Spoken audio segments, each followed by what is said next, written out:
Matthieu, chapitre 9. Jésus monta dans une barque, traversa le lac et se rendit dans sa ville. Des personnes lui amenèrent un paralysé couché sur une civière.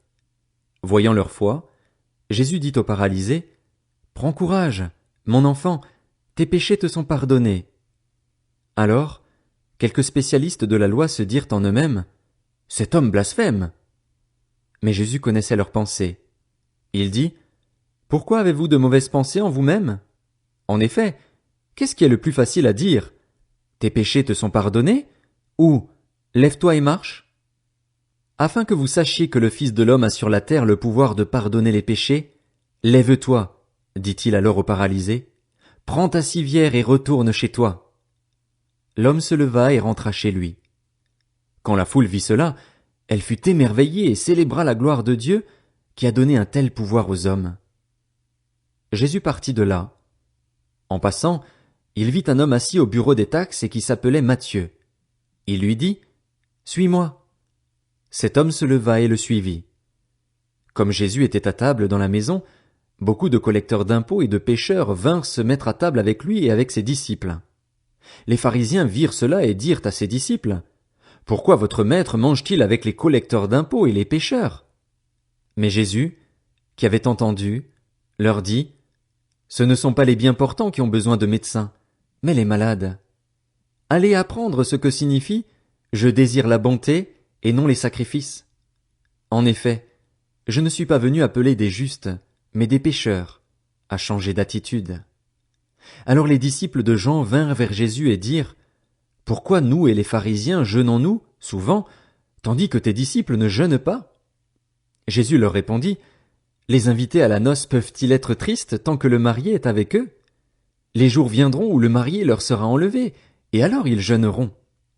Personne ne coud un morceau de tissu neuf sur un vieil habit, car la pièce ajoutée arrache une partie de l'habit et la déchirure devient pire. On ne met pas non plus du vin nouveau dans de vieilles outres, sinon les outres éclatent, le vin coule et les outres sont perdues. Mais on met le vin nouveau dans des outres neuves, et le vin et les outres se conservent. » Tandis qu'il leur adressait ces paroles, un chef arriva, se prosterna devant lui et dit, « Ma fille est morte il y a un instant, mais viens, pose ta main sur elle et elle vivra. » Jésus se leva et le suivit avec ses disciples. C'est alors qu'une femme qui souffrait d'hémorragie depuis 12 ans s'approcha par derrière et toucha le bord de son vêtement, car elle se disait, « Si je peux seulement toucher son vêtement, je serai guérie. » Jésus se retourna et dit en la voyant, « Prends courage, ma fille, ta foi t'a sauvée. » Et cette femme fut guérie dès ce moment. Lorsque Jésus fut arrivé à la maison du chef, il vit les joueurs de flûte et la foule bruyante. Il leur dit, « Retirez-vous, car la jeune fille n'est pas morte, mais elle dort. » Et il se moquait de lui. Quand la foule eut été renvoyée, il entra, prit la main de la jeune fille, et la jeune fille se leva. Cette nouvelle se propagea dans toute la région. Quand Jésus partit de là, il fut suivi par 2 aveugles qui criaient, « Aie pitié de nous, fils de David !»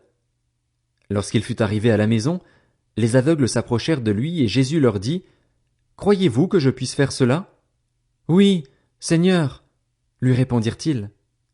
Alors il toucha leurs yeux en disant, « Soyez traités conformément à votre foi. » Et leurs yeux s'ouvrirent. Jésus leur recommanda avec sévérité, « Faites bien attention que personne ne le sache. » Mais, à peine sortis, ils parlèrent de lui dans toute la région. Comme il s'en allait, on amena à Jésus un démoniaque muet. Il chassa le démon et le muet se mit à parler. La foule disait, émerveillée, « On n'a jamais rien vu de pareil en Israël. » Mais les pharisiens disaient, « C'est par le prince des démons qu'il chasse les démons. » Jésus parcourait toutes les villes et les villages. Il enseignait dans les synagogues, proclamait la bonne nouvelle du royaume et guérissait toute maladie et toute infirmité. À la vue des foules, il fut rempli de compassion pour elles, car elles étaient blessées et abattues, comme des brebis qui n'ont pas de berger. Alors il dit à ses disciples, « La moisson est grande, mais il y a peu d'ouvriers. Priez donc le maître de la moisson d'envoyer des ouvriers dans sa moisson. »